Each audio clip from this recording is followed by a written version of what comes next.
এই অঙ্কটা বলেছে একটি অর্ধবৃত্তাকার মাঠের পরিসীমা 108 মিটার হলে মাঠের ব্যাসের দৈর্ঘ্য কত। দেখো ছবিটা, এইটা হচ্ছে একটি অর্ধবৃত্তাকার মাঠ, এইটার পরিসীমা, তাহলে মাঠটার যদি ব্যাসার্ধ আর হয় তাহলে তার পরিসীমার সূত্র কি হবে, এইটা পাই আর এইটা হচ্ছে 2r, তাহলে পাই আর প্লাস 2r এইটা সমানই বলা আছে 108। তাহলে এখান থেকে তুমি আর এর মানটা বার করো, তাহলে আর কমন নাও, থাকবে পাই প্লাস 2 সমান 108। তাহলে আর ইন্টু পায়ের মান 22/7 বসাও প্লাস 2 108।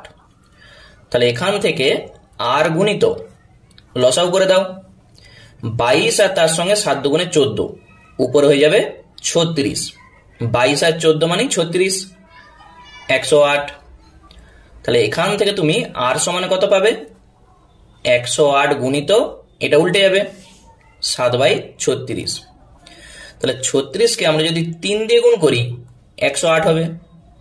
তাহলে আর এর মান তুমি পেয়ে যাচ্ছ 3 7 21 মিটার। আর যদি 21 মিটার হয় মানে ব্যাসার্ধ 21 মিটার, অতএব ব্যাস কত হবে, ব্যাস মানে 2r, তাহলে 2 দিয়ে গুণ করে দাও 42 মিটার, এইটা হবে অ্যান্সার।